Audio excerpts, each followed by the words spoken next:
삼성물산과 제일모직의 합병 과정에서 국민연금관리공단에게 부당한 압력을 행사한 혐의로 재판에 넘겨진 문형표 전 보건복지부 장관과 홍완선 전 국민연금공단 기금운용본부장이 1심에서 2년 6월에 실형을 선고받았습니다. 박근혜 전 대통령 뇌물 혐의와 연결된 첫 사건의 유죄 판단이라 향후 박 전 대통령과 이재용 삼성 부회장의 재판에 적지 않은 영향을 미칠 것이란 전망입니다. 법무부가 과거 준효 사건에 대한 부적정한 처리 등의 문제가 제기됐던 검사들에 대해 좌천성 인사 조치를 단행했습니다. 지난해 우병우 전 민정수석 의혹 특별수사팀장을 맡았던 윤갑근 대구 고검장 등이 포함됐는데 이번 인사는 문재인 정부의 검찰 개혁과 인적 쇄신에 대한 의지가 담겼다는 분석입니다. 국민의당이 의원 총회를 열고 강경화 외교부 장관 후보자에 대한 청문 보고서를 채택하지 않기로 했습니다. 청와대는 야권의 협조를 얻기 위해 총력전에 나서고 있습니다. 제임스 코미 전 FBI 국장의 상원 정보위 청문회를 하루 앞두고 공개된 서면 증언으로 트럼프 탄핵론이 가열되고 있습니다. 코미는 서면 증언에서 트럼프 대통령이 자신에게 충성을 요구하고 핵심 측근에 대한 수사를 중단할 것을 요청했다고 공개했는데 우리 시간 오늘 밤 11시에 시작하는 코미의 청문회를 앞두고 미국민들의 관심이 집중되고 있습니다. 전국 지역을 중심으로 시작된 AI가 빠르게 번지는 가운데 어제 6곳에 이어 오늘도 4곳의 농가에서 의심 신고가 추가로 들어왔습니다. 현재까지 12,600여 마리를 살처분한 부산 기장군에서는 예방적 살처분을 둘러싼 방역당국과 농가의 갈등이 깊어지고 있습니다. 지난 3월 큰 불이 났던 인천 소래포구 재래시장이 석 달째 영업재개를 하지 못하고 있습니다. 상인들의 생존권 요구에 광안구청이 불법을 용인할 수 없다면서 이렇게 차별까지 세워놨는데요. 양측의 팽팽한 신경전을 밀착 카메라에서 취재했습니다. 에너지를 쓰던 자동차가 수소로 에너지를 만드는 시대로 현대자동차. 시청자 여러분, JTBC 뉴스룸을 시작하겠습니다. 오늘의 톱 뉴스는 인사청문회 소식이 아닌 재판 소식입니다. 그것도 앞으로 있을 박근혜 전 대통령 재판의 풍향계가 될 재판이었습니다. 특검 수사에서 1호 구속 대상이었던 문형표 전 보건복지부 장관에게 징역 2년 6월이 선고됐습니다. 문 전 장관이 삼성물산과 제일모직 합병 찬성을 위해서 국민연금공단에 압력을 행사했다고 1심 법원이 유죄를 인정한 것입니다. 법원은 함께 재판에 넘겨진 홍완선 전 국민연금공단 기금운용본부장에 대해서도 2년 6월을 선고하고 법정 구속했습니다. 법원은 박근혜 전 대통령의 지시가 있었는지 여부에 대해서는 직접 판단을 내리진 않았습니다. 이것은 핵심 쟁점인 뇌물죄와 연결되는 것이어서 오늘 재판 결과가 더욱 주목받을 수밖에 없게 됐습니다. 먼저 법원 취재기자를 연결하겠습니다. 이서준 기자, 재판부가 밝힌 유죄의 가장 중요한 근거가 어떤 겁니까? 문형표 전 장관이 복지부 공무원들에게 한 지시가 입증됐다는 겁니다. 예를 들어 합병 성사가 됐으면 좋겠다. 합병 찬반을 결정하는 전문위원회 위원들의 성향을 파악해봐라. 외부 전문가로 구성된 전문위는 반대할 것 같으니 투자위에서 자체 결정하게 하라는 등의 문 전 장관의 지시가 모두 입증됐다고 판단을 한 건데요. 또 홍완선 전 본부장의 경우 이런 지시를 받고 삼성계열사 합병에 따른 시너지 효과를 조작해서 이 투자위원들에게 설명을 하도록 하고 또 이 투자위원들을 따로 불러서 찬성을 종용하도록 한 점 등이 모두 입증이 됐다라고 판단한 겁니다. 네. 근데 이제 그동안에 두 사람은 재판에서 모든 혐의를 부인해 오지 않았었던가요?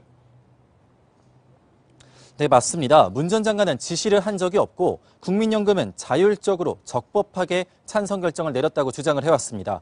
홍 전 본부장 역시 삼성계열사 합병 찬성을 종용한 적이 없고 이 삼성 합병 찬성으로 국민연금은 손해를 받지 않았다라고 주장을 해왔는데요. 하지만 증인으로 재판에 나온 수많은 복지부, 국민연금, 청와대 관계자들은 두 사람과 정면으로 반대되는 증언을 해왔기 때문에 재판 결과에 두 사람의 주장은 전혀 반영되지가 않았습니다. 한편 재판부는 오늘 선고에 앞서서 매우 비난 가능성이 높고 불법성이 크다라고 밝혔습니다. 네, 두 사람 모두 지금 2년 6월에 실형이 같이 선고가 됐습니다. 양형에 대해서는 어떤 평가가 나오고 있습니까? 우선 재판부는 문 전 장관의 혐의는 양형 기준에 따라 징역 10월 이상이어야 한다는 전제를 깔고 징역 2년 6월을 선고했습니다. 나름 중형을 선고했다는 건데요. 연금 전문가로 평생을 살아온 문 전 장관이 기금 운영의 독립성을 침해했다는 점에서 죄가 크다고 판단한 겁니다. 홍 전 본부장에 대해서는 부당한 방법으로 국민연금의 불리한 결정을 이끌었다면서도 보건복지부 외압을 못 이기고 행위라는 점을 참작했습니다. 일단 두 명 모두 명백한 사실관계를 전면 부인했기 때문에 실형은 불가피했다는 게 법조계의 의견이었습니다. 예, 그러면 끝으로 특검은 오늘 선고를 어떻게 받아들이고 있는지요? 예, 특검은 두 사람에 대해서 징역 7년을 구형하지 않았습니까? 예. 국민들의 노후 자금에 손실을 끼쳤다는 점에서 일반적인 직권남용과 배임보다도 더 강한 처벌이 필요하다고 봤기 때문인데요. 따라서 오늘 2년 6월의 선고보다 더 높은 형을 선고해달라는 취지로 항소를 할 예정입니다. 예, 이서준 기자였습니다. 오늘 재판부는 문형표 전 장관이 국회에서 거짓말을 한 혐의에 대해서도 판단했습니다. 문 전 장관은 국회 청문회에 나와서 삼성 계열사 합병에 영향력을 행사하지 않았다고 주장했지만 법원은 관계자들 진술에 비춰볼 때 허위 진술이 인정된다고 밝혔습니다. 임지수 기자의 보도입니다. 지난해 국정농단 사건과 관련한 국회 청문회에서 문형표 전 장관은 자신이 삼성물산과 제일모직 합병 과정에서 영향력을 행사하지 않았다고 주장했습니다. 청와대의 뜻을 거론하면서 합병 찬성을 종용했다 이런 얘기가 있는데 이것도 사실이 아니다. 예, 그런 보도를 보고 저희가 해명 자료도 냈습니다만은 전혀 그런 사실이 없습니다. 심지어 관련 보고를 받은 적도 없다고 말했습니다. 정말 이렇게 나오시는 겁니까? 아니 그렇지 않습니다. 그거는 보고를 받지 않습니다. 하지만 특검은 수사를 통해 보건복지부가 삼성 계열사 간 합병에 찬성하도록 국민연금공단에 압력을 행사했다는 구체적인 진술들을 확보했습니다. 문 전 장관의 국회 증언과 달리 복지부 직원들의 진술은 모두 문 전 장관을 향하고 있었습니다. 결국 국회는 문 전 장관을 고발했고 위증 혐의로도 재판에 넘겨졌습니다. 그리고 오늘 법원은 문 전 장관에게 실형을 선고하면서 위증 혐의도 함께 인정했습니다. 재판부는 문 전 장관이 복지부 공무원과 청와대 관계자들에게 보고받고 지시한 내용 등에 비춰볼 때 허위 진술이 넉넉히 인정된다고 밝혔습니다. JTBC 임지수입니다. 자, 말씀드린 대로 오늘 선고는 박근혜 전 대통령의 뇌물죄 혐의와도 연결됩니다. 문형표 전 장관에게 삼성 계열사 합병을 잘 살펴보라고 지시한 사람이 바로 박 전 대통령으로 지목되기 때문입니다. 특히 삼성 합병은 박 전 대통령과 이재용 부회장 사이에 오갔다고 의심되는 뇌물과 부정청탁에서도 중요한 연결고리입니다. 이 때문에 문 전 장관 등에 대한 유죄 선고가 박 전 대통령과 이 부회장의 뇌물죄 재판에도 영향을 줄 것이란 분석입니다. 박민규 기자입니다. 문형표 전 장관 재판은 박근혜 전 대통령과 최순실 씨, 이재용 삼성 부회장의 뇌물 재판과도 연결돼 있습니다. 박 전 대통령이 문 전 장관에게 지시해 이 부회장의 경영권 승계를 돕기 위해 제일모직과 삼성물산 합병에 도움을 줬다는 의혹 때문입니다. 특검은 이 점을 묵시적 청탁 관계로 보고 있습니다. 오늘 재판부는 박 전 대통령이 문 전 장관에게 지시했는지 여부에 대해선 직접 판단하지 않았습니다. 하지만 박 전 대통령의 지시 정황은 앞선 수사와 재판 과정에서 수차례 드러난 바 있습니다. 특검은 문 전 장관이 안종범 전 수석 등을 통해 박 전 대통령으로부터 삼성 합병이 성사될 수 있도록 잘 챙겨보라는 지시를 받았다고 판단하고 재판에 넘겼습니다. 문 전 장관과 안 전 수석은 대통령 지시가 없었다고 부인했지만 또 다른 지시의 전달 통로로 지목된 최원영 전 고용복지수석 등도 박 전 대통령 지시를 받았다고 법정에서 증언했습니다. 법원이 삼성 계열사 합병과 관련해 첫 유죄 판결을 내린 만큼 향후 이 사안과 연결돼 있는 뇌물죄 재판은 물론 삼성물산 주주들이 부당한 합병으로 손해를 봤다며 제기한 민사소송에도 영향을 끼칠 걸로 보입니다. JTBC 박민규입니다. 어제 정유라 씨의 아들과 마지막 조력자들이 귀국했습니다. 검찰은 귀국하자마자 정 씨의 독일과 덴마크 도피 생활을 도운 마필관리사 이모 씨를 소환 조사했습니다. 같은 날 정유라 씨의 전 남편인 신모 씨도 조사한 것으로 파악됐습니다. 이 두 사람 모두 삼성이 정 씨의 승마 지원 과정을 가까이 지켜본 인물들입니다. 검찰이 정 씨와 관련한 삼성 뇌물죄 수사에 속도를 내고 있는 상황이죠. 김필중 기자입니다. 정유라 씨의 전 남편인 신모 씨는 정 씨의 사실상 매니저 역할을 했습니다. 삼성의 승마 지원 과정을 가장 가까이서 본 인물 중 한 명으로 꼽힙니다. 특히 2015년 6월부터 2016년 4월까지 정 씨와 함께 독일에 머물렀는데 삼성이 정유라 씨에 대한 본격적인 지원을 하던 시기입니다. 정 씨와 신 씨가 독일에 도착하고 2달여쯤 지난 2015년 8월, 삼성은 최순실 씨 모녀가 소유한 코레스포츠와 220억 원대의 컨설팅 계약을 체결했습니다. 이후 삼성은 2달에 걸쳐 정 씨의 말구입비 등으로 코레스포츠에 35억 원을 실제로 지급했습니다. 신 씨는 코레스포츠에서 일하며 매달 월급을 받기도 했습니다. 삼성 뇌물죄 수사를 맡고 있는 서울중앙지검 특수 1부가 어제 신 씨를 불러 8시간 동안 조사했습니다. 삼성의 승마 지원 과정 전반과 정 씨가 독일에서 사용한 돈의 출처를 파악하는 데 집중했습니다. 검찰은 신 씨 외에도 정 씨와 가까이 지냈던 보모 등을 조만간 소환 조사할 예정입니다. JTBC 김필주입니다. 법무부가 오늘 10명의 검찰 간부에 대해서 인사를 단행했습니다. 전격적이었고 그 내용도 매우 단호한 측면이 있습니다. 과거 논란이 일었던 수사의 중심에 섰던 간부들에 대해서 좌천성 인사 조치를 한 겁니다. 법무부 간부들조차 가짜뉴스가 아니냐고 했을 정도로 예상 못한 인사였습니다. 인사 대상이 된 10명 가운데 검사장 4명이 줄사표를 냈습니다. 검찰의 인적 쇄신에 속도가 붙을 전망입니다. 심수미 기자입니다. 법무부는 윤갑근 대구고검장 등 검사장급 7명과 정수봉 대검 범죄정보기획관 등 차장검사급 검사 3명에 대해 인사를 단행했습니다. 이 가운데 우병우 전 민정수석 의혹에 대한 수사를 지휘했지만 황제 소환 등 봐주기 논란을 빚었던 윤갑근 고검장을 포함해 정점식 대검 공안부장, 김진모 남부지검장, 전현준 대구지검장 등 4명은 법무연수원 연구위원으로 좌천됐습니다. 이들 4명은 인사가 단행된 직후 대검을 통해 법무부에 사표를 냈습니다. 또 2014년 정윤회 문건 유출 사건 수사를 지휘한 유상범 창원지검장이 광주고검 차장검사로 전보됐고 당시 형사 1부장으로 관련 수사를 담당했던 정수봉 대검범정기획관도 서울고검 검사로 발령받았습니다. 법무부는 인사 배경과 관련해 검찰에 대한 국민 신뢰 회복을 위해 과거 사건 처리에 적절성이 문제됐던 검사들에 대해 인사 조치를 했다고 설명했습니다. 또 돈봉투만 찬 참석자로 검찰총장 경고를 받은 노승권 서울중앙지검 1차장은 대구지검장으로 이동했습니다. 법무부는 서울중앙지검장이 고검장급에서 검사장급으로 낮아지면서 한 청사에 검사장 2명이 근무하는 비효율성을 해소하는 차원이라고 했습니다. 오늘 인사는 전례와 달리 법무부 간부들조차 자세한 내용을 모르게 이루어졌습니다. 돈봉투 만찬 사건에 이영렬 전 서울중앙지검장과 안태근 전 법무부 검찰국장이 면직 처분된 데 이어 고위 간부들 인사가 단행되면서 검찰 인적 쇄신이 본격화했다는 분석이 나옵니다. JTBC 심수희입니다. 법무부는 이번 인사의 배경으로 중요 사건을 부적정하게 처리했기 때문이라고 밝혔습니다. 그런데 인사 대상이 된 간부들을 보면 우병우 전 민정수석과 가깝다는 이들도 포함돼서 관심이 쏠리고 있습니다. 백종훈 기자입니다. 전현준 대구지검장은 2009년 서울중앙지검에서 근무하며 광우병 논란을 보도한 MBC PD수첩 제작진을 명예훼손 혐의로 기소했습니다.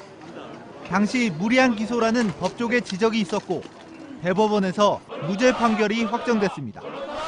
윤갑근 대구고검장은 지난해 우병우 전 수석의 비위 의혹을, 유상범 창원지검장은 2014년 정윤회 문건 사건을 각각 지휘했지만 제대로 수사가 안 되거나 정권 입맛에 맞는 결론을 내놨다는 논란이 일었습니다. 특히 이들은 우병우 전 민정수석과 가깝다는 관측이 법조계에서 나오기도 했습니다. 검찰 관계자들은 이번 인사에 충격을 받은 분위기면서도 말을 아끼는 모습입니다. 다만 검찰 일각에선 청와대가 이례적인 방식으로 검찰 인사에 영향력을 행사하는 것 아니냐는 불만의 목소리도 나오고 있습니다.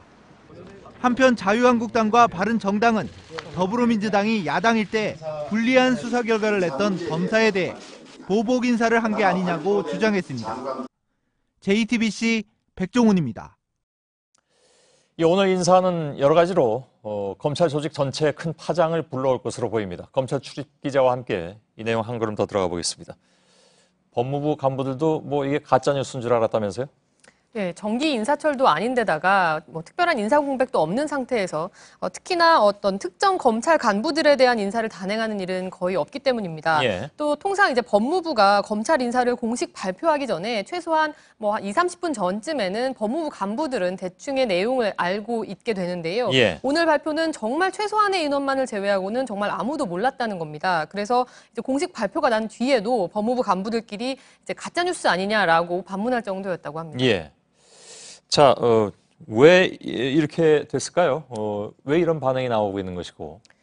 예, 이제 문재인 대통령은 앞서 이제 자신의 어떤 저서나 강연 등을 통해서 여러 차례 검찰 개혁과 관련해서는 인적 쇄신이 반드시 선행되어야 한다라고 여러 차례 강조를 해왔습니다. 예.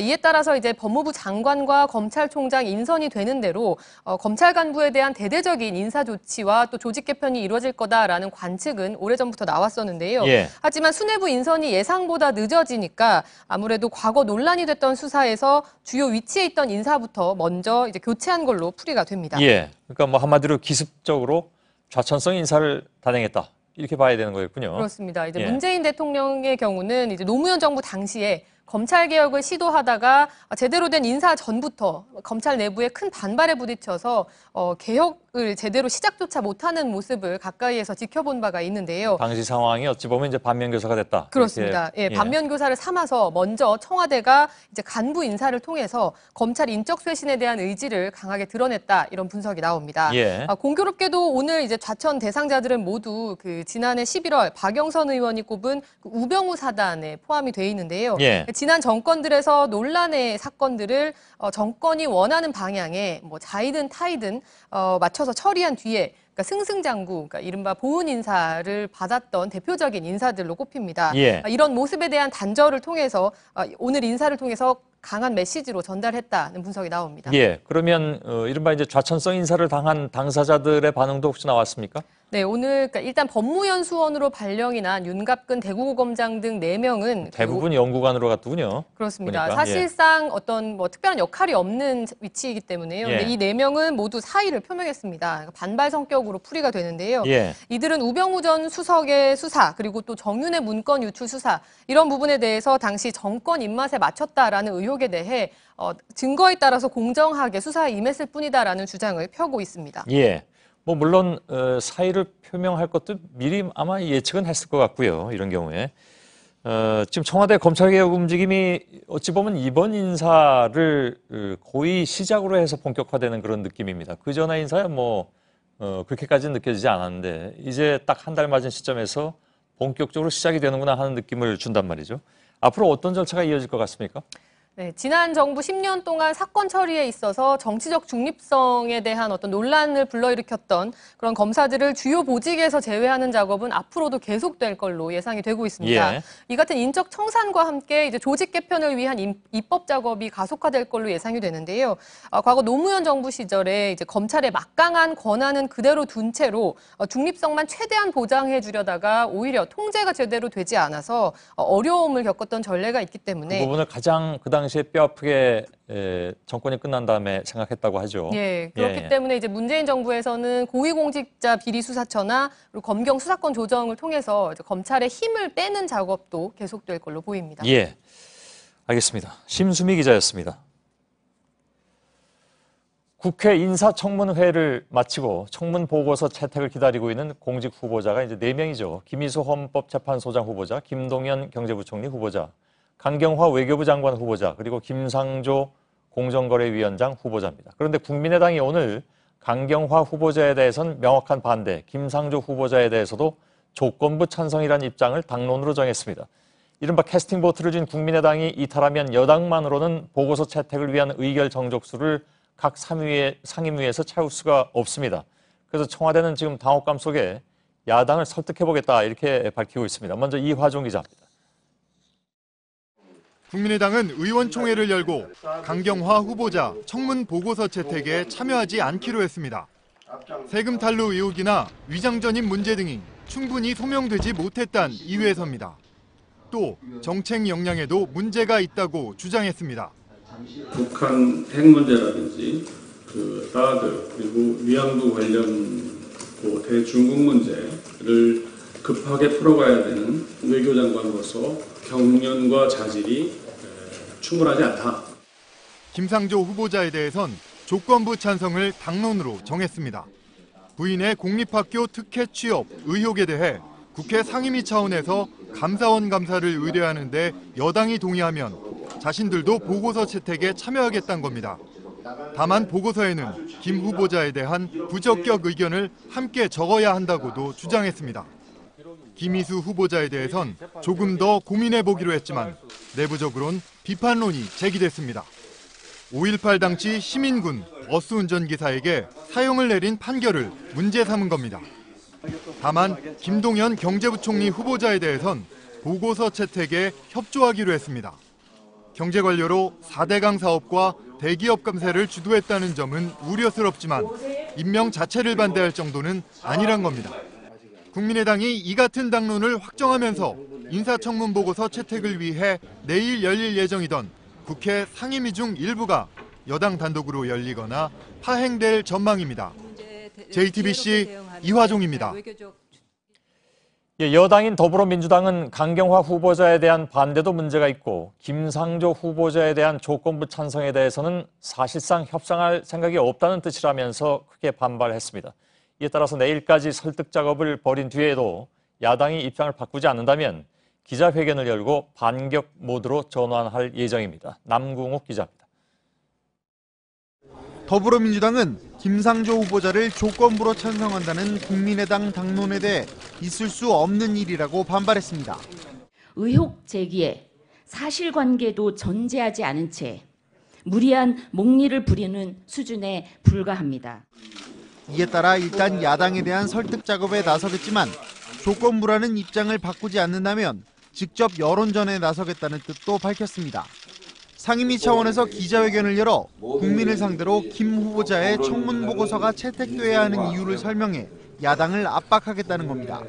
여당의 눈이 아니라 국회의원의 눈으로서 그리고 국민의 눈으로서 그만하면 합격점 아닌가 하는 생각을 가지고 있습니다. 여당 지도부는 야3당이 모두 반대 입장을 밝힌 강경화 후보자에 대해서도 그대로 임명해야 한다는 입장입니다. 위안부 피해 할머니들과 여성단체들의 지지 선언이 이어지고 있는 만큼 야당을 압박해 볼 수 있다는 판단입니다. JTBC 남궁욱입니다. 보신 것처럼 국민의당이 강경화 외교장관 후보자와 김상조 공정거래위원장 후보자에 대한 인사청문 보고서 채택에 대해서 사실상 참여 불가 방침을 확정하면서 청와대도 비상이 걸렸습니다. 취재 기자 연결하겠습니다. 정재윤 기자, 청와대 반응부터 좀 전해주시죠. 네, 청와대 관계자는 오늘 기자들과 만나 일단 청문 보고서가 채택되기를 바라는 마음이라면서 야당 의원들을 최대한 설득해보겠다 이렇게 말했습니다. 어제 청문회를 지켜본 뒤에는 선방했다. 또 설마 낙마까지 가겠냐 이런 분위기였는데 오늘은 좀 기류가 변한 모습입니다. 예, 청와대가 설득하겠다 이렇게 얘기를 했는데 구체적으로 어떻게 설득을 하겠다는 것인지 방법이 혹시 나와 있습니까? 네, 문재인 대통령이 직접 나서기로 했습니다. 청와대는 오는 12일 문 대통령이 직접 국회를 찾아가 추경 예산안에 대한 시정연설을 한다고 밝혔습니다. 현직 대통령이 추경 시정연설을 하는 건 처음입니다. 국회를 찾아 추경 편성 요건을 설명하면서 자연스럽게 야당 의원들과 만나 이런 인사청문회 등에 대한 야당의 협조를 구할 걸로 보입니다. 또 아직 구체적인 일정과 장소는 나오지 않았지만 다음 주 중에 국회 여야 상임위원장들과도 만날 예정입니다. 예. 자, 청와대로서는 추경이나 또 두 후보자 모두 지금 구해내야 되는 그런 상황인데 대통령이 이렇게 직접 나설 정도면 청와대로서는 전방위 설득을 시도해보겠다 이런 뜻으로 읽힙니다. 또 다른 그렇습니다. 움직임이 있습니까? 네, 그렇습니다. 일단 장하성 정책실장을 비롯해서 청와대 관계자들이 적극적으로 야당 의원들을 설득한다는 작업에 나섰는데요. 개인적으로 친분이 있는 의원들은 따로 만나거나 또 통화를 하는 등 이런 설득 작업에 나서고 있다고 전해지고 있습니다. 아울러 정무수석실 역시 야권을 상대로 물밑 작업을 벌이고 있다고 알려졌습니다. 한편 오늘이 문 대통령 취임 30일째를 맞이했는데 청와대에서는 브리핑이 있었습니다.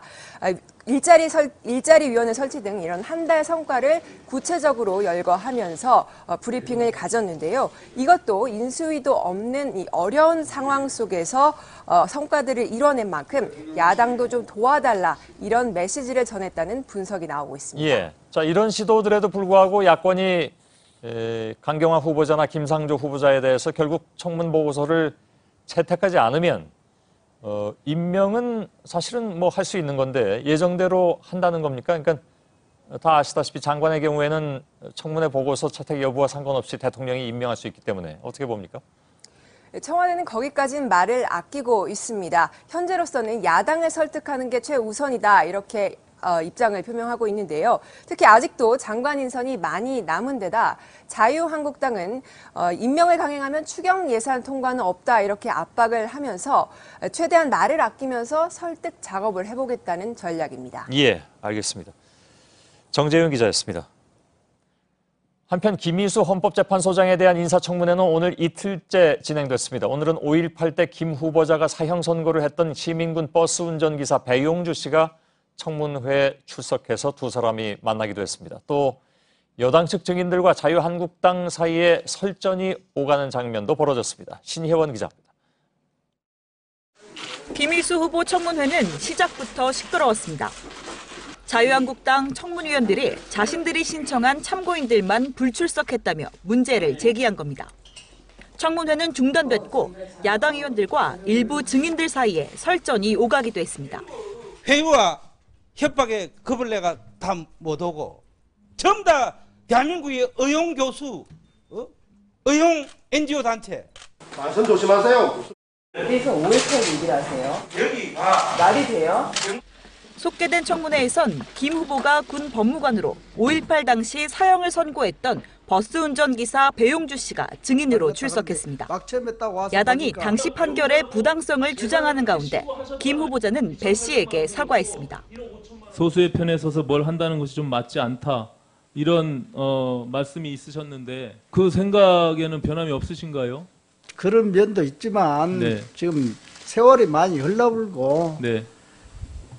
그 모든 것을 좋은 쪽으로 화해 쪽으로 모든 것을 넘어갔으면 좋겠어요. 통진당 해산 심판에서 소수 의견을 낸 게 또 도마에 오르자 김 후보자는 민주공화국의 가치에 맞지 않는 북한 추종 이념과는 융합할 수 없다고 말했습니다. JTBC 신혜원입니다. 눈이 튀어나올 만하다. 폭탄이다. 제임스 코미 전 FBI 국장이 상원 정보위 청문회를 하루 앞두고 미리 공개한 7장 분량의 서면 증언에 대한 미 언론의 반응입니다. 코미는 서면 증언에서 트럼프 대통령이 자신에게 충성을 요구하고 마이클 플린 전 국가안보보좌관에 대한 수사 중단을 요구했다고 공개했습니다. 탄핵 사유에 해당하는 사법방해 혐의를 세세히 제시한 셈입니다. 최병건 특파원입니다. 코미 전 국장은 지난 2월 백악관 회동 때 트럼프 대통령이 플린을 놔주기를 기대한다. 이 사건을 놔주기를 기대한다고 압박했다고 폭로했습니다. 수사 중단 압력은 탄핵 사유인 사법 방해에 해당될 수 있는 사안입니다. 트럼프 대통령은 1월 회동했을 때는 나는 충성이 필요하다. 충성을 기대한다고 코미에게 요구했습니다. 코미는 서면 증언에서 그 발언 이후 어색한 침묵이 흘렀다며 당시 분위기까지 전했습니다. 코미에 따르면 트럼프 대통령은 3월 전화통화에서 러시아 게이트 수사는 자신에게 드리워진 구름이라며 구름을 걷어내기 위해 할 일이 무엇인지를 물었습니다. 자신이 러시아 매춘부들과 얽혀있다는 한간의 소문을 일축하면서 자신이 수사 대상이 아님을 공개하라고 압력을 넣었다는 의미입니다. He made it clear that the president was inquiring about Flynn. That alone really almost rises to a Watergate-like level. 코미 전 국장의 증언으로 탄핵 공방이 가열되면 트럼프 대통령은 집권 첫 해부터 식물 대통령으로 전락할 수 있습니다. 워싱턴에서 JTBC 최병건입니다. 코미 전 국장이 서면 증언에서 밝힌 내용이 사실이라면 대통령이 정보기관 수장에게 압력을 행사한 것이 됩니다. 사법 절차에 부당하게 개입한 사법 방해는 물론이고 미 정치권의 전통인 정보 수사기관과 정치의 분리 전통까지 심대하게 위협한 것으로 미 언론은 풀어내고 있습니다. 이한주 기자입니다. 코미는 서면 증언에서 올 초부터 지난 4월까지 트럼프 대통령과 3차례 직접 만났습니다. 통화 횟수는 6차례였습니다. 취임 직후 코미에게 충성심을 요구한 트럼프는 2월엔 관련 수사 중단을 언급합니다. 이어 3월엔 이른바 자신을 둘러싼 혐의인 구름 제거를 노골적으로 요구까지 합니다. 미 언론과 민주당은 트럼프 대통령이 FBI 수장이 지켜야 할 독립성을 훼손하고 절대적 충성을 강요한 점을 주목했습니다. 연방기관의 수사 절차에 부당하게 개입한 것으로 탄핵이 추진된 닉슨과 실제 하원에서 탄핵된 클린턴에게 적용된 사법방해 혐의라는 겁니다. 또 워터게이트 사건으로 닉슨이 사임한 뒤 불문율처럼 여겨온 정보기관과 정치의 분리라는 전통이 깨졌다는 데도 충격적이라는 반응입니다. 트럼프 대통령이 코미에게 압력만 행사했을 뿐 직접적으로 수사 종결을 명령하지 않은 만큼 사법방해로 보기 어렵다는 반론도 나옵니다.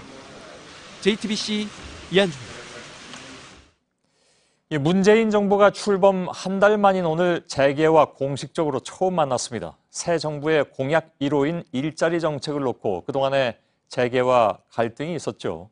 김영배 한국경영자총협회 부회장이 비정규직을 정규직으로 전환하라는 요구에 기업이 힘들다 이렇게 하자 문재인 대통령이 직접 양극화를 만든 당사자인 경총이 성찰과 반성부터 해야 한다 이렇게 반박한 일도 있었습니다. 오늘은 새 정부의 인수위원회 격인 국정기획자문위원회가 대한상공회의소 중소기업중앙회와 잇따라 만났습니다. 이 자리에서도 박용만 대한상의회장이 일자리 문제에 대한 인식이 정부와 같다고 강조하면서도 당장 해결하기는 너무 이르다 이런 입장을 밝혔습니다. 즉시 반론이 나오진 않았지만 새 정부와 재계 사이에는 일자리 문제를 놓고 초반부터 서로 팽팽함이 느껴지는 분위기입니다. 박영호 기자입니다.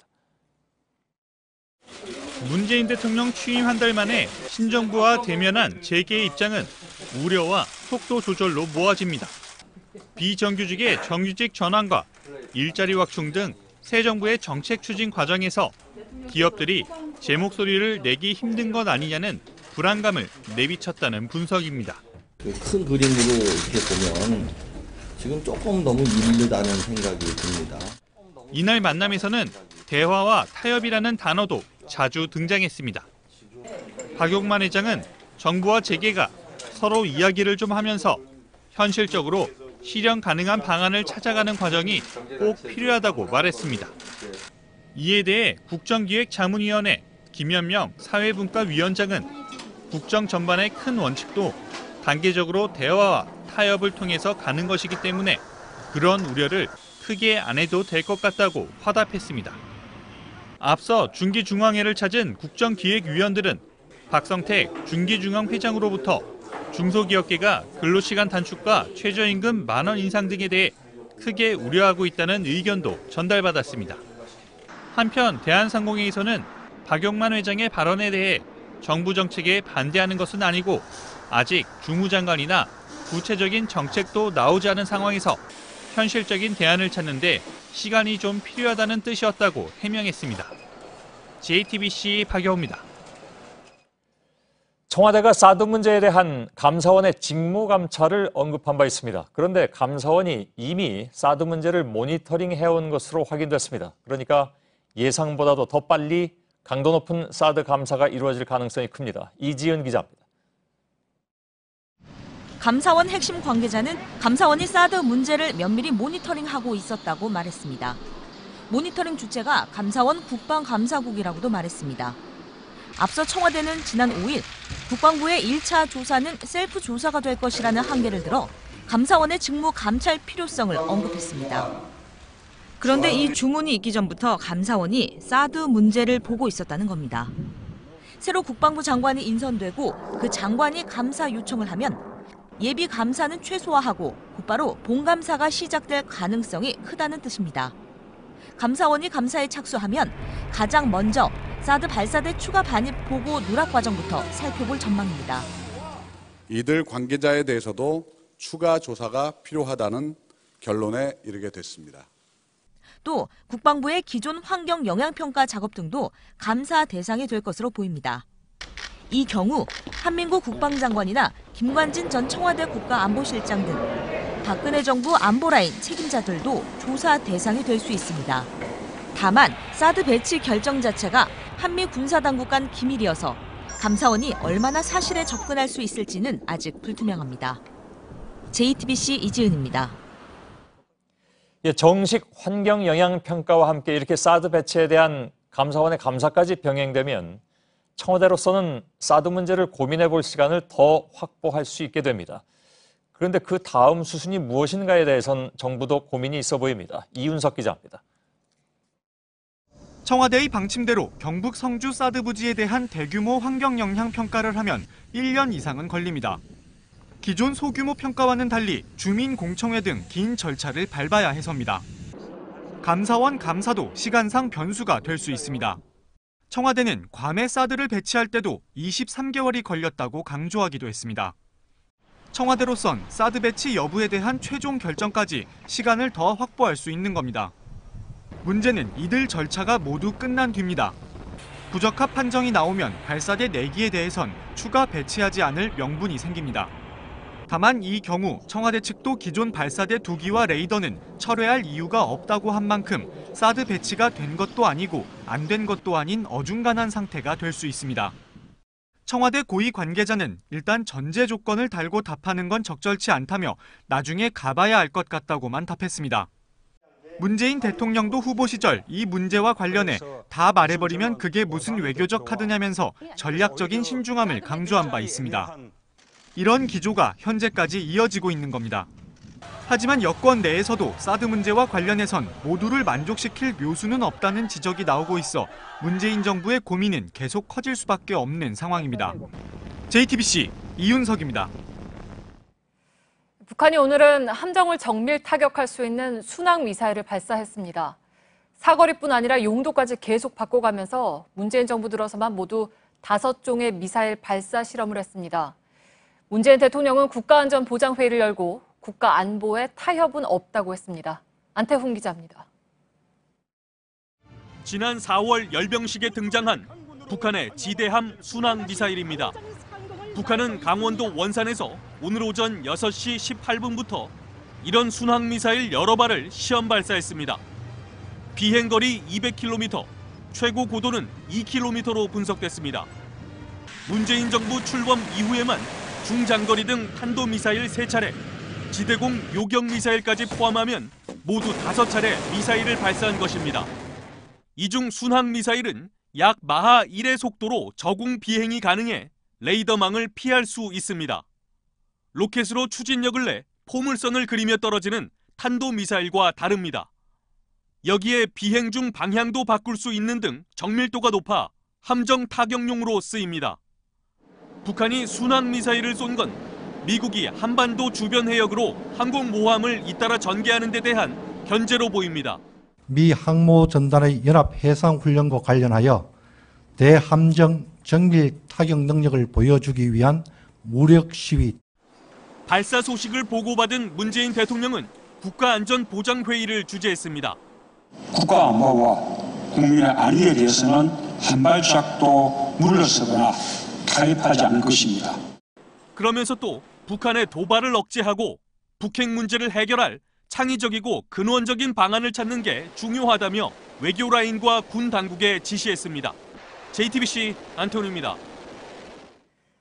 네, 이런 가운데 북한 당국은 또 지난해 탈북한 해외 북한 식당 종업원들을 돌려보내지 않으면 이산가족 상봉을 비롯한 인도적인 협력이 없을 것이라는 주장도 내놓았습니다. 문재인 정부는 남북 민간 교류에 적극성을 띠고 있지만 북한 당국은 계속 조건만 달고 있습니다. 안의근 기자입니다. 북한의 대남기구 조국평화통일위원회가 남북 이산가족 상봉의 전제 조건을 제시했습니다. 조평통 고위 간부인 김영철은 어제 외신과의 인터뷰에서 남한내 탈북민 김현희와 12명의 여성 종업원을 지체 없이 돌려보내지 않으면 어떤 인도적 협력 사업도 절대로 있을 수 없다고 주장했습니다. 이 중 12명은 중국 닝보시에 있는 북한 식당에서 일하다 지난해 4월 한국으로 집단 입국한 이들을 말합니다. 북한 당국은 그동안도 한국 정보기관이 이들을 납치한 것이라며 즉각 송환을 요구해왔습니다. 이들과 함께 거론된 김 씨는 2011년 중국에서 한국으로 치료비 마련을 위해 입국했는데 현재는 북송을 원한다고 주장해왔습니다. 통일부는 그러나 이들이 자유의사에 따라 한국에 입국했다며 송환은 고려할 수 없다는 입장입니다. 앞서 정세균 의장과 여야 원내대표는 지난 5일 8.15 남북 이산가족 상봉을 촉구하는 결의안을 추진하기로 합의했습니다. 하지만 북측이 재작년에는 금강산 관광 재개를, 이번에는 탈북민의 송환을 전제 조건으로 내걸면서 이산가족 상봉은 당분간 쉽지 않을 전망입니다. JTBC 안의근입니다. 초여름에 발생한 AI가 무섭게 퍼지더니 이틀 새 10곳이 추가로 감염됐습니다. 도축장을 거치지 않고 소규모로 산 닭을 매매할 경우 당국의 통제를 전혀 받지 않는 방역체계의 허점이 노출됐습니다. 정영재 기자입니다. 오늘 AI가 추가로 발생한 곳은 전북 군산과 익산 농장 등 4곳입니다. 어제 부산 기장과 전북 전주, 임실 등에서 발생한 것과 합하면 이틀 새 10곳이나 됩니다. 이번에도 이미 AI가 발생한 농장에서 오골개를 샀거나 전통시장에서 가금류를 판매하는 중개 상인에게서 토종닭을 구매한 소규모 농가들이었습니다. 간이 검사 결과 모두 H5 바이러스가 검출돼 남은 닭은 모두 살처분됐습니다. 역학조사가 진행될수록 최초 발생지인 군산 오골개 농장과 익산 중개 상인의 판매 경로를 따라 바이러스가 확산되고 있는 게 확인되고 있습니다. 대량 유통되는 육개나 산란개의 경우 도축장에서 표본을 뽑아 감염 여부 검사가 이루어집니다. 농장에서 살아있는 가금류를 판매할 때는 따로 허가나 전염병 검사를 받을 필요가 없습니다. 여기에 소규모 판매는 현금으로 이루어지고 판매 기록도 없는 경우가 많아 한 번 감염이 발생하면 추적이 어렵습니다. 방역당국은 오늘부터 AI 발생 지역에서 발생하지 않은 지역으로의 가금류 이동을 중지시켰습니다. 또 앞으로 전통시장에선 산 닭을 거래할 수 없도록 소규모 도개장을 설치하는 방안을 마련 중입니다. JTBC 정영재입니다. 지금까지 정부는 일단 AI가 발생하면 발병지 3km 안에 있는 가금류를 모두 땅에 묻어왔습니다. 많은 논란에도 불구하고 방역 대책의 근간을 이루어왔는데요. 효과도 없고 부당한 일이라면서 반발하는 기류가 나타나고 있습니다.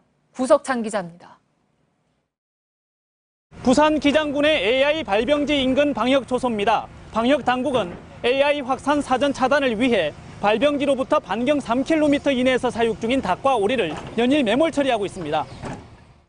그러나 지난 4일 AI 확진 판정이 난 뒤 현재까지 대상 닭의 절반 수준인 12,600마리를 묻는 데 그쳤습니다. 토종닭 8,500마리를 기르는 농장 두 곳에서 아무런 증상이 없는 닭까지 살처분하는 건 부당하다며 버티고 있기 때문입니다. 닭을 건강하게 키우기 위해서 영양제라든지 계속하고 있거든요. 성공할 수가 있다 아닙니까? 방역 당국도 답답한 상황입니다. 500m 이내에는 우리가 강제적으로 어느 정도 살처분 되는데 3km 이내에서는 강제 조항이 없으니까는 살처분했다. 그러면 소송이 다 패소하네요. 석 달 전 전북 익산에서도 AI 발병지에서 2km 떨어진 한 농장이 예방적 살처분 명령을 거부했는데 이후 잠복기인 21일이 지나버려 강제 집행을 할 수 없는 상황이 벌어졌습니다. 방역 당국은 앞으로 이런 기류가 확산돼 자칫 방역망에 구멍이 뚫릴까 우려하고 있습니다. 살처분을 둘러싼 종합적인 대안 마련이 시급한 실정입니다. JTBC 구석찬입니다. 3년 만에 국내로 강제 송환된 유병헌 씨의 장녀 유섬나 씨가 이틀째 검찰 조사를 받고 있습니다. 검찰은 거액의 횡령 혐의를 받고 있는 유 씨에 대해서 구속영장을 청구한다는 방침입니다. 최규진 기자의 보도입니다. 유섬나 씨는 2009년부터 2013년까지 디자인 업체 모레알 디자인을 운영하면서 관련 업체 다판다 등에서 컨설팅비 명목으로 40억여 원을 받아 손해를 끼친 혐의를 받고 있습니다. 그러나 유 씨는 실제로 일을 하고 받은 정당한 대가라며 혐의를 부인하고 있습니다. 검찰은 유 씨가 모레알 디자인의 자금을 빼돌리는 과정에서 수억 원의 조세 포탈 혐의에 대해서도 조사하고 있습니다. 당초 유 씨의 혐의 액수는 2014년 검찰이 중간 수사 결과를 발표하며 공개한 492억 원으로 알려졌습니다. 하지만 한국과 프랑스 간 범죄인 인도 조약에 따라 40억 원대로 대폭 줄어들었습니다. 두 나라의 횡령 혐의 공소시효가 달라 세무와 관련한 컨설팅비 43억 원도 기소 대상에서 빠질 전망입니다. 검찰은 유 씨의 신병을 확보한 뒤 추가 혐의를 확인한다는 계획입니다. 다만 체포영장에 적힌 혐의 외에 추가 기소하려면 범죄인 인도를 한 프랑스 당국의 승인이 필요합니다. 그렇게 되면 당초 체포영장에서 빠져 있었던 유병헌 씨 사진값 명목으로 계열사에서 받은 수백억 원에 대해서도 수사가 가능합니다. 검찰은 오늘 밤 조사를 마친 뒤 유 씨에 대해 횡령과 배임 혐의 등으로 구속영장을 청구한다는 방침입니다. JTBC 최규진입니다. 인터넷으로 해외에 있는 물건을 직접 사는 이른바 직구가 늘면서 구입 대상도 간단한 식품이나 전자제품을 넘어 의약품으로까지 확대되고 있습니다. 동네 약국에도 있는 물건을 멀리서 주문하는 이유는 값이 싸기 때문인데 안전성 논란도 커지고 있습니다. 김진일 기자입니다. 일본에서 수입되는 위장약입니다. 공식 유통 경로를 거쳐서 약국에서 사면 320정짜리가 4만 원입니다. 그런데 인터넷으로 일본 사이트에서 구입하면 15,000원. 통관 허용치인 6병을 산다면 배송료를 포함해도 거의 반값에 불과합니다. 한국소비자연맹이 국내에서 판매되는 다국적 제약회사의 일반 의약품 가격을 따져보니 16개 중 11개가 해외보다 최대 2배 이상 비쌌습니다. 2,000개가 넘는 의약품 도매상, 2조가 넘는 중간 마진이 낳은 기형적 구조입니다. 여기에 법적인 사각지대도 의약품 해외 직구를 부추깁니다. 약사법상 의약품 온라인 판매는 불법이지만 대외무역법은 처방전 없이 6개까지 들여오는 걸 허용하기 때문입니다. 약사들은 일반 약품이라도 잘못 복용하면 위험할 수 있어 약품 직구는 안 된다고 주장합니다. 하지만 약국에서 일반 의약품에 대한 복약 지도가 거의 이루어지지 않는 상황에서 소비자들은 동의하기 어렵습니다. 결국 약값에 낀 거품을 걷어내지 않는 한 위험할 수도 있는 의약품 해외 직구를 막긴 어려워 보입니다. JTBC 김진일입니다. 운행하지 않는 자동차를 대여해주는 카쉐어링 시장은 국내에서도 이용자가 많아지면서 급성장을 거듭하고 있습니다. 그런데 이용자들의 불만과 안전에 대한 의구심도 덩달아 커지고 있습니다. 그 이유를 전나빈 기자가 알아봤습니다. 카쉐어링 업계 1위 업체의 4월 기준 회원수는 2012년과 비교해 860배나 늘었습니다. 하지만 이용자들의 불만 역시 급증하고 있습니다. 한국소비자원에 따르면 작년에 카쉐어링 관련 이용자 불만 상담은 119건으로 전년 대비 85.9%가 증가했습니다. 주된 불만 요인은 과도한 수리비 청구입니다. 실제로 국내 주요 카쉐어링 4개 업체 모두 차량을 수리할 때 지정된 업체만 이용하도록 제한하고 있습니다. 이에 이용자들은 합리적인 수리 비용 청구가 이뤄지고 있는지 의문이라고 말합니다. 비용이 맞는 건지도 의심이 들기 시작했고 정보나 이런 걸 이제 투명하게 알 수가 있었으면 좋겠습니다. 차량 안전성에 대한 불안감도 늘고 있습니다. 조사 차량 30대 중 7대가 1개 이상의 항목에서 안전 부적합 판정을 받기도 했습니다. 4대 중 1대꼴입니다. 전조등이 안 켜지는 등 조명 고장이 가장 많았고 타이어 불량 사례도 있었습니다. 대면 없이 스마트폰 애플리케이션을 통해 대여가 이뤄진다는 점을 악용한 미성년자들의 불법 대여에도 속수무책입니다. 부모님 주무실 때 지갑하고 카드만 꺼내서 사진 찍어서 등록만 하면 누구든지 애들 초등학생들 빌릴 수 있지 그러면은. 이에 전문가들은 차량 정기검사 빈도를 높이고 불법 대여를 막기 위한 인증 절차도 강화해야 한다고 조언합니다. JTBC 전다빈입니다. 월드컵 최종 예선 카타르전을 엿새 앞두고 우리 축구대표팀이 비상입니다. 오늘 새벽 이라크와의 평가전으로 최종 모의고사를 치렀는데요. 결과는 낙제점이었습니다. 오광춘 기자입니다. 유럽에서 펄펄 날던 손흥민이었지만 크로스는 엉뚱한 곳으로 가고 결정적인 슛은 하늘로 향합니다. 우리 선수들의 발을 떠난 공은 번번이 골대를 빗나갔습니다. 골문으로 향한 유효슛은 제로. 당연히 골이 나올 리가 없었습니다. 손흥민, 기성용, 이청용, 지동원까지 유로파 스타들이 합류했지만 슈틸리케오의 답답한 축구는 그대로였습니다. 수비를 4명 대신 3명만 세우는 3백으로 전술을 바꿨지만 그게 해답이 되진 못했습니다. 최근 1년간 축구대표팀은 원정 경기만 마주하면 공격은 무뎌지고 수비는 헐거웠습니다. 원정에선 단 하나의 골도 단 한 번의 승리도 없었습니다. 당장 14일 카타르 원정 경기가 걱정됩니다. 우리나라는 카타르를 이겨야 조 2위까지 주어지는 월드컵 본선행에 다가설 수 있습니다. 카타르는 앞서 북한과 평가전에서 2대2로 비기긴 했지만 그림 같은 골을 쏟아냈습니다.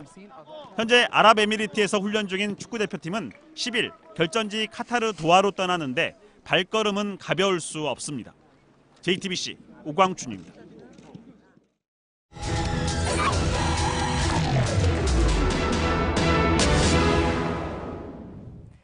얼마 전 큰 불이 났던 인천 소래포구 재래어 시장 안에 좌판 시장이 당초 예상과 달리 석 달 가까이 영업을 재개하지 못하고 있습니다.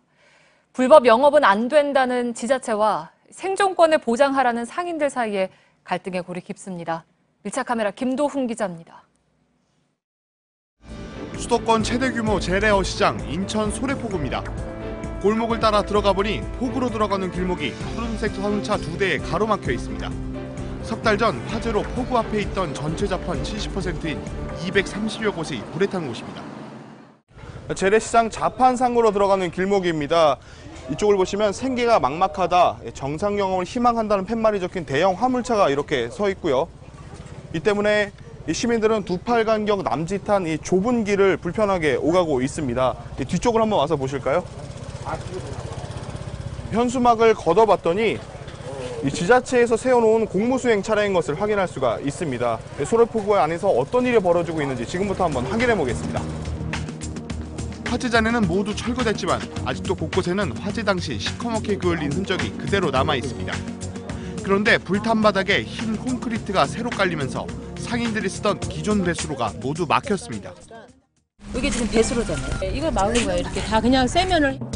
곧장 영업을 다시 시작할 수 있을 거란 상인들의 기대와 달리 관할 지자체는 복구공사 이후 전기와 바닷물 공급을 중단했습니다. 그동안 자판 상점들이 무허가 영업을 해왔기 때문에 불법 영업을 묵인할 수 없다는 겁니다. 화재 현장은 모두 복구가 마무리됐습니다. 이 바닥을 보시면 2달 전만 하더라도 물이 빠지는 배수로가 설치돼 있던 것을 볼 수가 있는데요. 지금 모두 이렇게 막혀 있습니다. 상인들이 이곳에서 장사하는 것을 막기 위해 지자체가 배수로를 모두 막아버린 건데 이 뒤쪽을 보시면 상인들이 다시 배수로 공사를 시작하면서부터 지자체와 상인 간의 갈등은 더 커지고 있습니다. 임시 노점 영업을 시작했지만 파라솔이 넘어져 사람이 다치고 바닷물 공급도 어려워 결국 얼마 못 가 영업을 포기했습니다.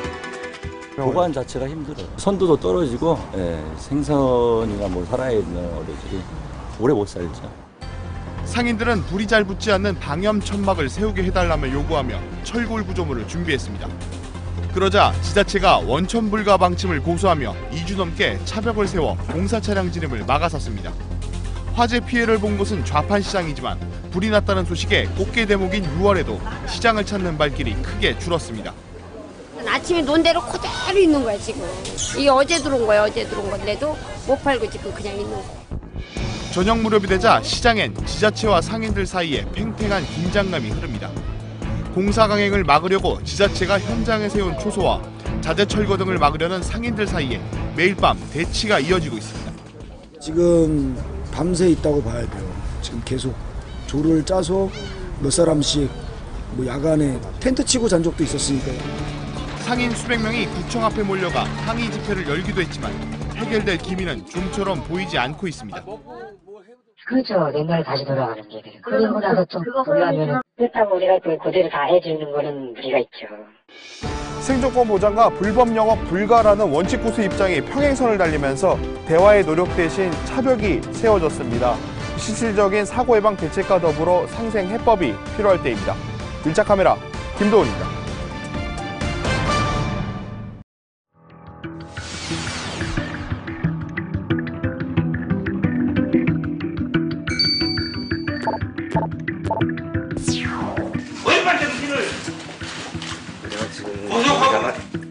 그에 피해받은 사람은 해유와 협박에 겁을 내가 다 못 오고 전부 다 대한민국의 의용 교수,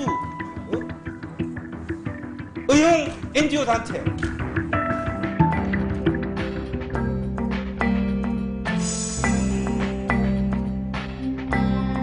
이거 한다는 느낌이 들었습니까? 협박한다는 느낌, 협박당한다는 아니, 느낌이 들었습니까? 협박 해유가 아니라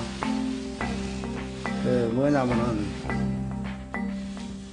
거기 나가서 그래가지고 좋을 일이 뭐가 있냐.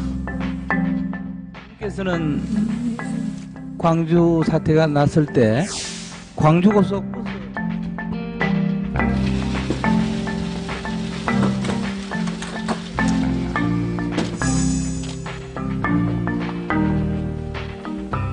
억울한 부분들이 있으신 거죠? 마음속에. 저는 지금 그런 면도 있지만 네. 지금 세월이 많이 흘러불고 네.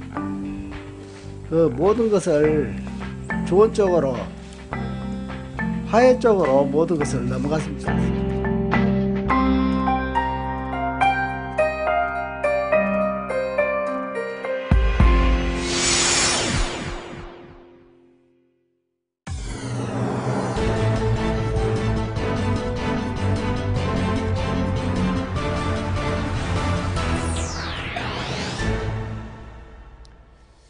뉴스룸의 앵커 브리핑을 시작하겠습니다.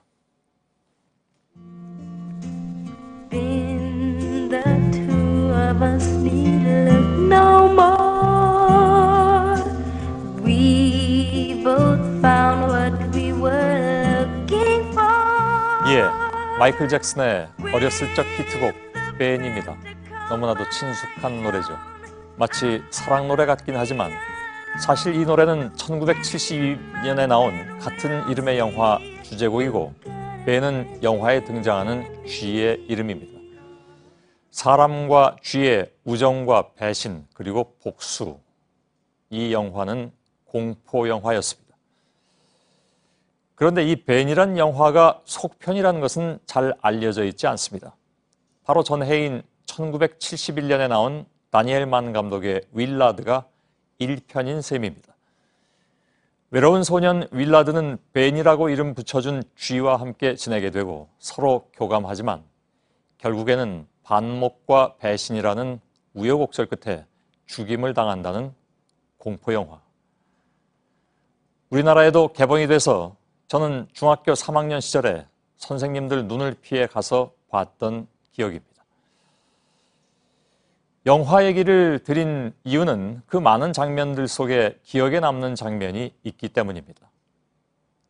주인공인 윌라드가 자신이 키우던 그 많은 쥐들을 집안에 있는 풀장에 빠뜨려 죽이는, 그러니까 요즘식으로 말하자면 살처분하던 장면이 당시의 어린 저에게는 커다란 충격으로 남아 있습니다. 어제 하루가 제주시의 한 초등학교 선생님들에게는 가장 길고 긴 하루였을 겁니다. 이 상황을 어떻게 설명하고 이해시킬 것인가? 방역당국은 어제 아이들을 위해서 학습용으로 기르던 병아리들을 살처분했습니다. 무섭게 번지고 있는 AI 때문이었습니다. 목에 채 솜털도 빠지지 않은 병아리를 살처분하고 난 후에 선생님들이 오늘 아침에 받았을 가장 가혹한 질문은 병아리 어디 갔어요? 였으리라는 것은 능히 짐작하고도 남습니다. 2003년 첫 발생 이후에 14년이 지났지만 여전히 뻥 뚫린 방역망과 효율만을 중시하는 밀집 사육, 사람들의 끝없는 욕망이 불러온 자연의 재앙. 광우병이 그랬던 것처럼 구제역도 AI도 결국엔 인간의 탐욕이 빚어낸 참사이고 그것은 40년도 넘은 오래전에 B급 영화가 그려냈던 재앙보다도 훨씬 무서운 것이 아닐까. 그래서 영화 윌라드를 보면서 충격을 받았던 저는 그래도 요즘의 아이들에 비하면 훨씬 나을지도 모르겠습니다. 제가 본 것은 영화였지만 요즘의 아이들은 실제로 벌어진 일들을 접해야만 하니까요. 그것도 쥐도 아닌 병아리들을 말입니다. 오늘의 앵커 브리핑이었습니다.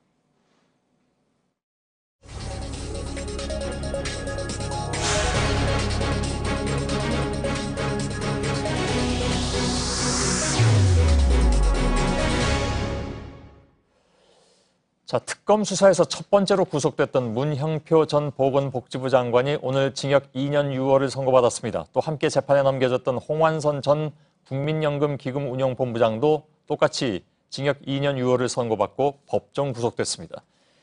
이들이 삼성물산과 제일모직 합병 과정에 부당하게 개입한 혐의에 대해서 재판부는 유죄 판결을 내린 겁니다.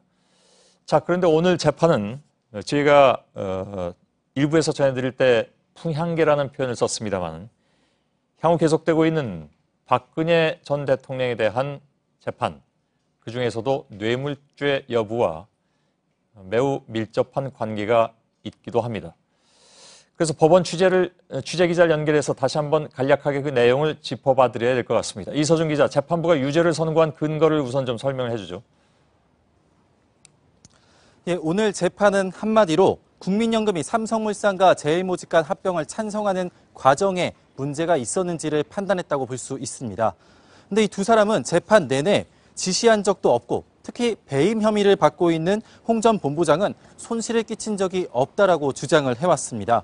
하지만 수많은 복지부, 국민연금, 청와대 관계자들이 증인으로 나와서 이들과 반대되는 증언들을 해온 건데요. 특히 국민연금이 삼성 합병에 찬성을 하면은 조단위 손해를 본다는 지적이 당시에 있었습니다. 국민연금은 삼성 합병으로 2조 원대 시너지 효과가 발생한다는 보고서를 만들어서 손해가 아니라고 주장을 했는데요. 하지만 오늘 재판부는 이 국민연금이 만든 시너지 보고서가 근거가 빈약한 조작이라고 결론 내렸습니다. 예. 자, 오늘 재판 결과 아까 잠깐 말씀드렸습니다만 박근혜 전 대통령 뇌물 혐의 재판과 관련성이 있기 때문에 그래서 더 이제 주목이 되고 있는데 그 부분을 조금 더 풀어보죠.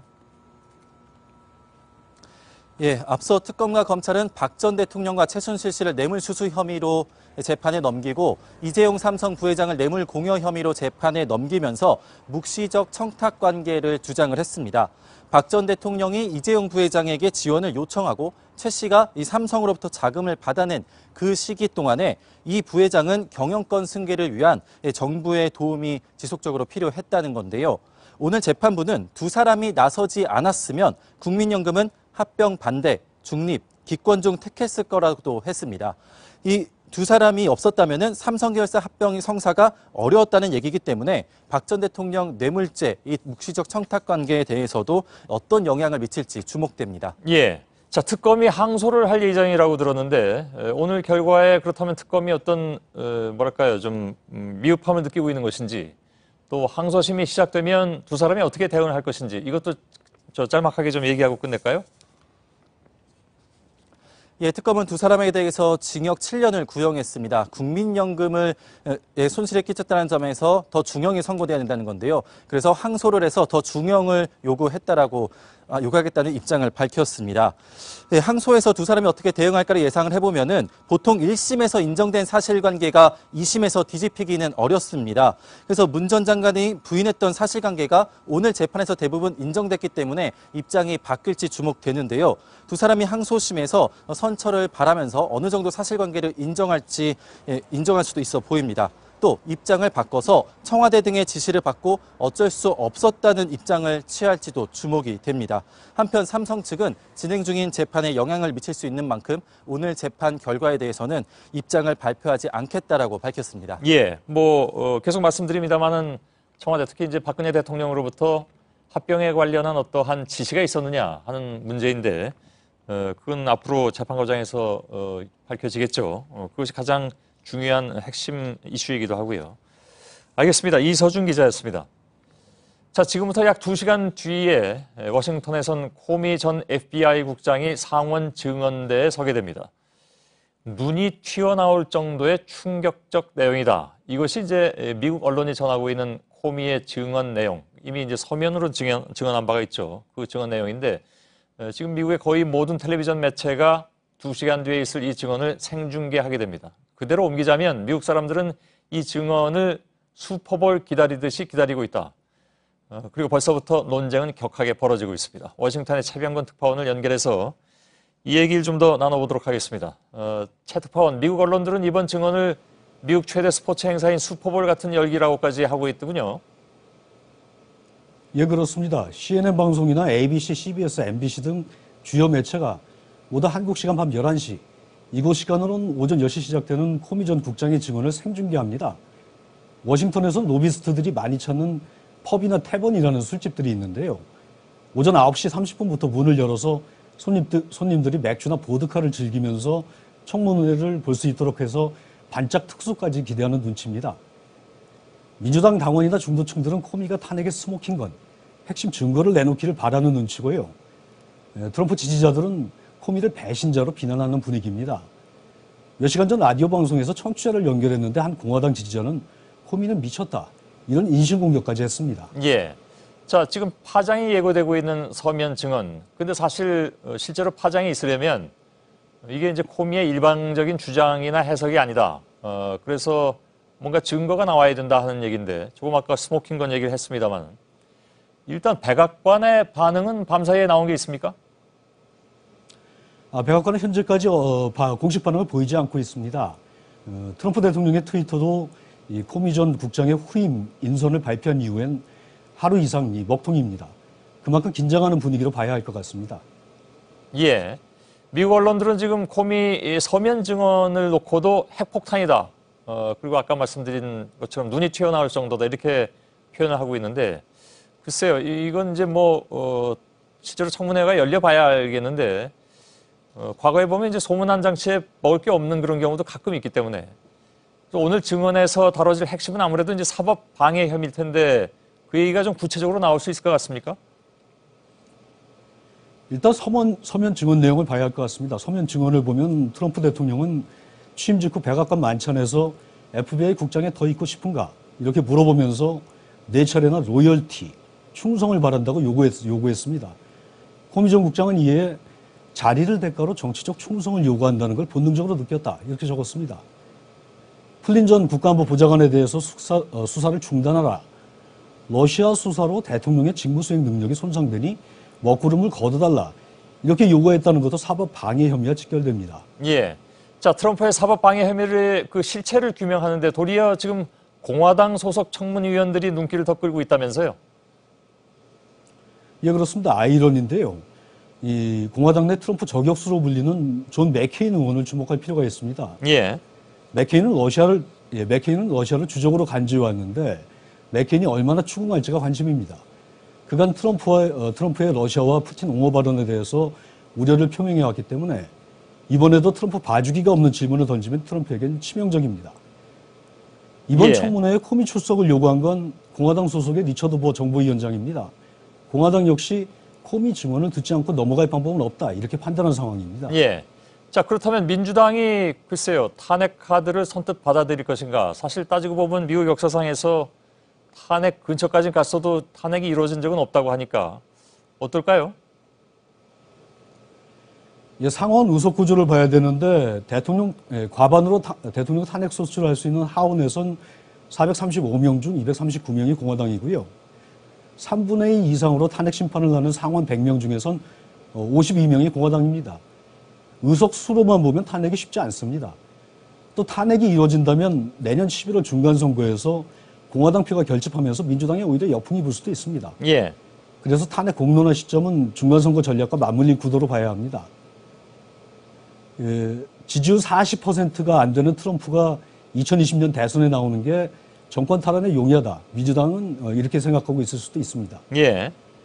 의회 청문회 이후엔 로버트 뮬러 특별검사 수사를 잘 살펴봐야 하는데요. 뮬러 특검이 러시아 커넥션의 핵심 증거를 찾아내면 탄핵은 급물살을 탈 수도 있습니다. 예. 그러나 그게 그렇게 쉽지는 않을 것이다. 여러 가지 정치적 계산들이 양쪽에 다 있기 때문에 그런 얘기로 이해를 하죠. 자, 그나저나 지금 그 한미 정상회담이 한 달도 안 남았는데 트럼프가 지금 국정에 뭐랄까 좀 몰입할 수 있는 그런 분위기는 아닌 것 같습니다. 정상회담에 영향은 없을까요? 있을 가능성을 배제할 수 없습니다. 트럼프 대통령이 러시아 게이트 수사를 방해했다는 비판이 거세지면 감세를 포함해서 여러 가지 국정 추진의 동력은 힘이 빠질 수밖에 없습니다.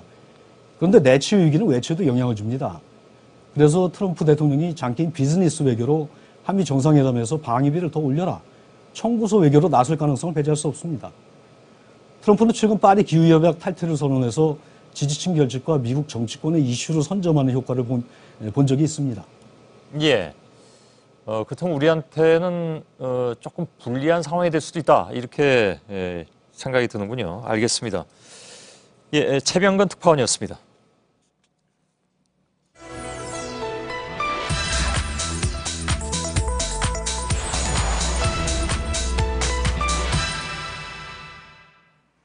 네, 사드 부지에 대한 환경 영향 평가가 곧 시작됩니다. 하지만 야당을 중심으로 불가론이 제기되고 있습니다.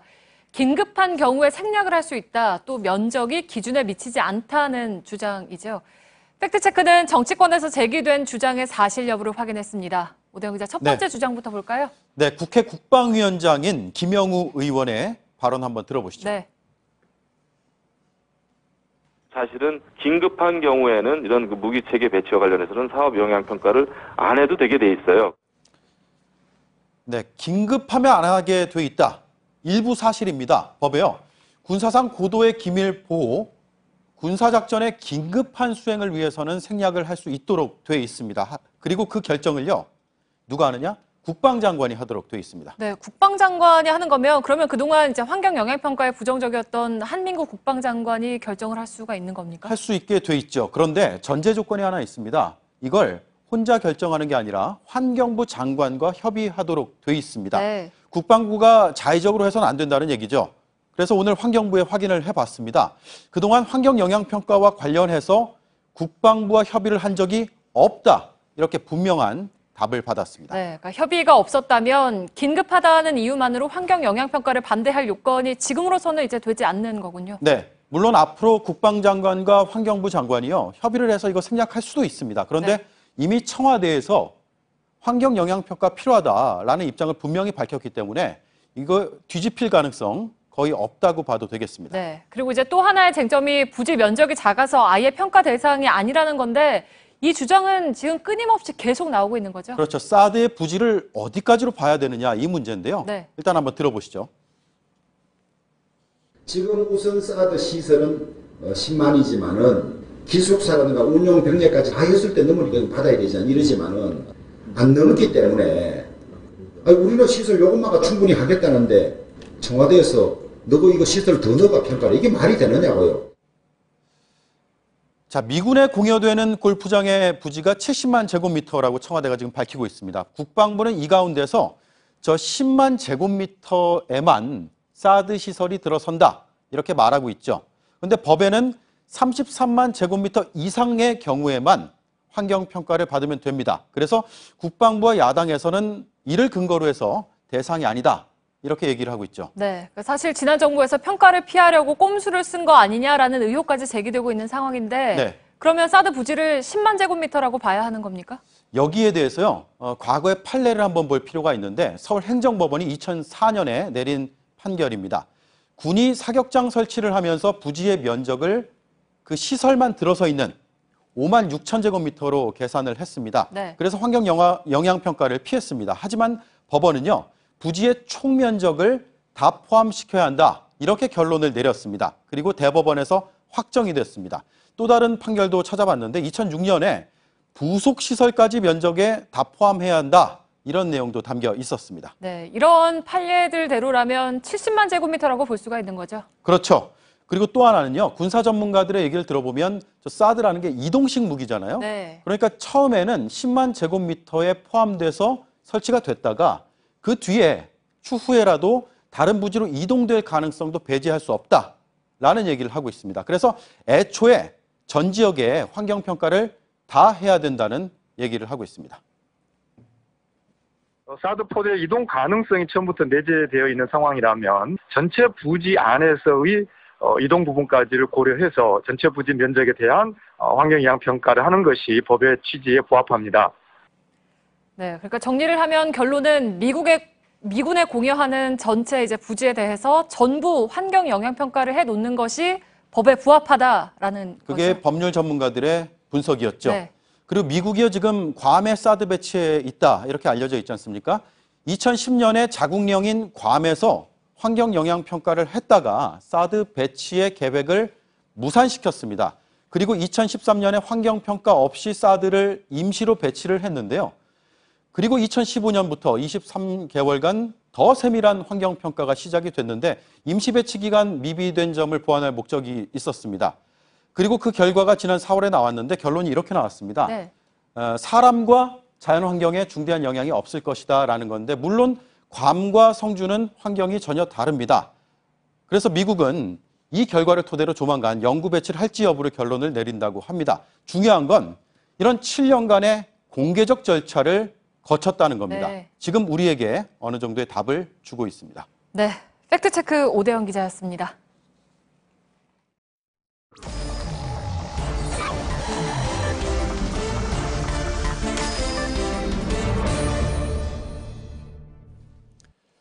예, 비하인드 뉴스를 시작하겠습니다. 박성태 기자가 나와 있습니다.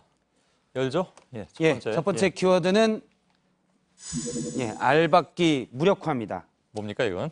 먼저 알박기에 대해서 소개를 좀 드려야 될 텐데요. 지난 4월 6일 당시 황교안 대통령 권한대행이 방송통신위원회 상임위원회 그 빈자리에 김용수 미래창조과학부 정책실장을 임명합니다. 예. 방송통신위원회는 방송과 통신 정책을 관할하고 또 규제를 하는 중요한 기관인데요. 보통 5명의 위원으로 구성이 됩니다. 예. 그래서 대통령이 임명할 수 있는 2사람이 있고 여당, 지금은 더불어민주당이 1명을 임명할 수 있고요. 그다음에 야당이 2명을 임명할 수가 있습니다. 예. 구도로 보면 여가 3, 야가 2입니다. 그러네요. 그래서 사실 방송통신 정책에서 여당의 입김이 충분히 반영될 수 있도록 돼 있는데 예. 지난 4월 6일 날 황교안 대행이 청와대 몫에 당시에는 대통령 권한 대행이었기 때문에 몫에 지금 김용수 당시 실장은 이전에 이제 박근혜 정부 때 청와대에서 비서관도 했었고 그런데 그 사람을 임명하게 됩니다.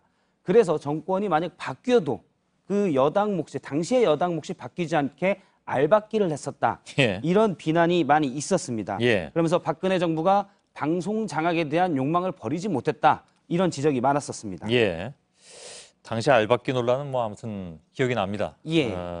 당시 권한대행이 중요한 방통위원 자리를 그렇게 임명할 것까지 되느냐 뭐 이런 그 논란이 우선 있었고요. 그래서 이제 저 알박기를 어떻게 하느냐라는 고민이 있었는데 엊그제 청와대는 지금 저 자리에 있는 김용수 방통위원을 미래부 2차관으로 임명을 하게 됐습니다. 그래서 알박기가 간단히 빠지게 됐습니다. 물론 이제 저 방통위원 자리가 임기 3년이 보장되는 자리인데 차관 자리를 제시했기 때문에 김용수 당시 위원이 이제 차관으로 이동을 한 겁니다. 그리고 이제 야당에서는 자유한국당 등에서는 꼼수다 이렇게 비난을 했고요. 방송계나 특히 또 여당에서는 알박기를 간단히 무력화한 신의 한 수다 이런 지적도 있습니다. 이렇게 돼서 이제 다시 정부와 여당이 방통위원회 5자리 중 3자리 과반수를 확보하게 됐는데 올 연말에 지상파 방송의 제어가 문제도 있고 또 방통위에서는 각 방송의 지상파 방송의 이사 추천 권한도 있습니다. 그래서 방송의 공정성을 많이 강조할 것이다 이런 전망이 나오고 있습니다. 여기서 이 사람은 이제 재단의 이사를 얘기하는 거죠. 참 근데 하여간 사람한테 자꾸 알박기 하니까 좀 민망하긴 합니다. 두 번째 키워드는요? 두 번째 키워드는 친구가 어용하고 물음표를 달았습니다. 이게 무슨 얘기입니까? 오늘 김희수 헌재소장 후보자 청문회에서 있었던 일인데요.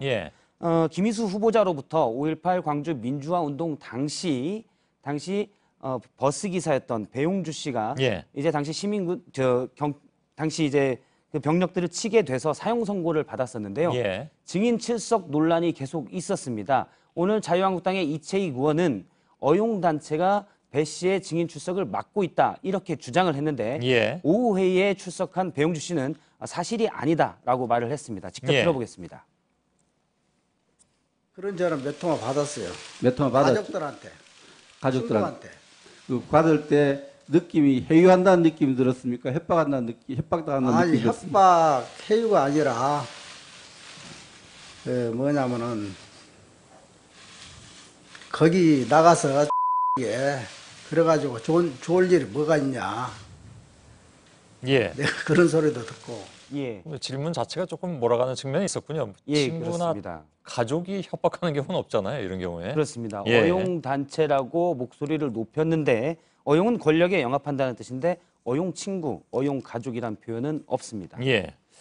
자유한국당이 5.18 정신을 언급할 자격이 대체 있느냐 이런 그 hir난도 나왔죠. 그렇습니다. 김희수 헌재소장 후보자 청문회에서는 그 얘기가 많이 지적이 됐었는데요. 한 달여 전 그러니까 5월 6일 날 자유한국당 대변인 공식 논평입니다. 대선 전이죠.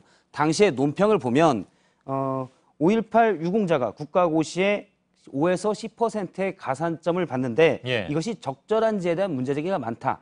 사실 이 부분은 가짜 뉴스라고 해서 나중에 지적이 됐던 부분입니다. 예. 그런데 이 부분을 정식 대변인 논평으로 지적을 했었고요. 또 5.18 유공자에 대한 특혜 문제도 너무 많다고 한 달 전 지적을 했습니다. 예. 그런데 이제 와서 5.18 정신을 강조하는 게 말이 되느냐 이런 얘기가 있고요. 오늘 이제 어용단체라고 얘기했던 자유한국당 이채익 의원은 이러한 비판이 쏟아지자 본인은 젊었을 때 민주화 운동을 했었다고 목소리를 높이기도 했는데요. 예. 지난 84년에 당시 이제 김대중, 김영삼, 양 김씨가 주축이 됐던 민추협에서 활동을 하기도 했습니다. 예. 마지막 키워드를 열죠. 마지막 키워드는 헤어롤의 비밀입니다. 예, 이정미 전 헌재 헌법재판소 재판관 얘기인가요? 예, 그렇습니다. 예. 이정미 전 헌재 재판소장 대행은 역사적인 탄핵 심판 선고일에 헤어롤을 그대로 한 채 나타나서 관심을 끌었었고요. 예. 당시 박근혜 전 대통령의 올림머리와 대조되기도 했습니다. 예. 그런데 오늘 이정미 전 재판관이 한 대학 특강에서 당시 헤어롤에 대해서 이유를 좀 밝혔는데 예. 당시에 미용실에 갈 시간조차 없어서 보통 집에서 가위로 머리를 자를 정도였다. 예. 헤어롤을 못 뺀 것도 너무 바빴기 때문이라고 오늘 밝혔습니다. 예. 뭐 의식조차 못하고 온 상태였겠죠. 예, 그렇습니다. 탄핵 심판 때 뭐 고민도 많고 일도 많았기 때문에 당시 둘째가 고3이었는데 챙겨주지 못해서 미안하다, 가슴에 남는다라는 얘기도 했었습니다. 예. 그 당시 있었던 어떤 뭐 탄핵 심판 때문에 겪었던 스트레스 이런 것도 오늘 얘기를 했다면서요? 예, 그렇습니다. 당시에 인간적인 고뇌가 컸다 이렇게 말했고요. 예. 다시 되풀이돼서는 안 될 슬픈 역사라고 했습니다. 대통령의 탄핵 심판에 대한 얘기죠. 예. 예, 이 부분은 물론 그런 대통령이 나타나서는 안 된다는 의미로 해석이 되고요. 예. 또 학생들이 다시 태어나도 판사를 하겠냐 이런 질문이 있었는데요. 판사는 힘들었다. 수학 선생님을 하고 싶다. 이렇게 답을 했습니다. 저한테는 수학 선생님도 어려울 것 같은데. 예, 알겠습니다. 많은 분들이 수학 선생님도 어려워할 수 있는 부분입니다. 박성태 기자였습니다. 네, 내일 중부지방을 중심으로 돌풍과 벼락을 동반한 소나기가 예보돼 있습니다. 오전에는 미세먼지 농도가 조금 높겠습니다. 예, 시청자 여러분, 저희들은 내일도 최선을 다하겠습니다. 여러분 고맙습니다. You packed your last 2 bags, the taxi's round the bend. You used to laugh out loud, but you can't remember when you lost your lines. It's like you're moving out of time, and the whole world crumbles right beneath you. So I might have made a few mistakes, but that was back when you would smile.